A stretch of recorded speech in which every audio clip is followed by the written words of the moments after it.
Kera habaye umugabo mugashaka umugore, uko uwo mugore asamye inda ikavamo, nuko umugore abibonye atyo ajya kuraguza umupfumu ati ubwo usama inda ikavamo niwongera gusama inda uzajye uyuhagiza amata wisiga amavuta, ntuzayikoze amazi kandi uzayirinde izuba, nubyara umwana ntazajye ku zuba kandi nawe ntuzakora amazi, azajye yiyuhagiza amata yisiga amavuta. Umugore aragenda abigenza atyo, bukeye abyara umukobwa. Umwana arakura aba mwiza, ariko hagati aho nyina aza gupfa. Umunsi umwe umukobwa yicara mu kirambi afata intangaraboha, se yari yagiye guhiga. Haza abahungu babiri b'inkubaganyi bavuye gushora inka, bati uriya mukobwa ko bavuga ko adakora amazi, wagenda akayamutera tukareba uko bigenda. Umwe azana amazi mu ruho akoramo aramutera. Umukobwa ati ntango ajya ku gasozi agenda avuga ati yemwe bahigi bagiye mu buha bwa ruguru, kera nari umuziramazi nari mwene Ruringa agahiga Bugesera, ukavuga akarigita buhoro buhoro. Se ahari mu ishyamba abwira abahigi bari kumwe ati nimufate izo mbwa amayomba niyumvire. Umukobwa arongera asubiramo ya magambo, se atona umukobwa wanjye. Baza biruka basanga hasigaye amasunzu, arayakurura arabananira, barikubura barataha. Hashize igihe hahandi wa mukobwa yatebereye hamera uruyuzi rweraho igisabo kinini cyane. Wa mukobwa akizamukiramo ariko yigumiramo.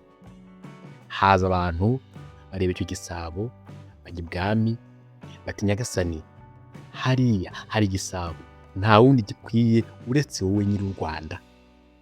Umwami yoherezayo abagaragu bagaruka bavuga nk'abambere, atuma n'abandi bagaragu nabo bagaruka bavuga kwa kundi, yohereza n'abandi baracyitegereza bagaruka intero ari ya yindi. Noneho umwami ageze aho yohereza abagaragu be ati mugende mugiterure. Bagiteruye kirabananira. Akomeza yohereza abandi bagaragu ariko biranga kirabananira. Bukeye haza umusore ati nyagasani, kiriya gisabo cyananiranye ngiye nkagiterura wazampa iki? Umwami ati naguha icyo ushaka cyose. Umuhungu aragenda aragiterura arakizana bagishyira munsi y'ikigega. Umwami aramugororera birambuye. Uwo mwami ntiyagiraga umugore, yibaniraga na mushiki we. Bukeye umwami ajya guhiga, mushiki we ati ubona kiriya gisabo cya musaza wanjye kitaza ngo tubohe imitemeri cyo kameneka?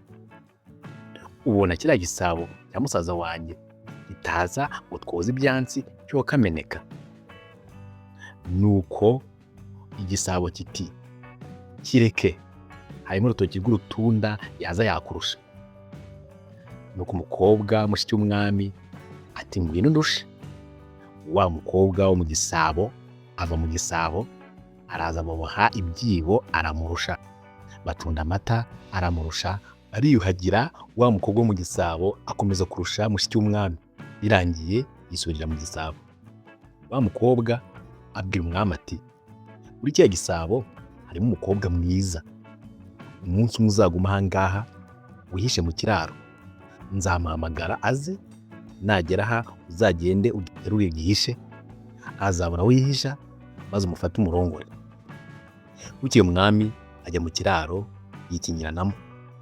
Wa mukobwa aragenda yicara iruhande rw'ikigega, asubira muri ya magambo, ahamagara wa mukobwa ngo asohoke mu gisabo. Umukobwa wo mu gisabo nawe asubiza kwa kundi, ndetse avamo araza bafatanya ya mirimo. Nuko umukobwa wo mu gisabo arongera arusha umushiki w'umwami. Nuko umwami aba mu kiraro aterura cya gisabo aragihisha. Umukobwa agarutse arakibura.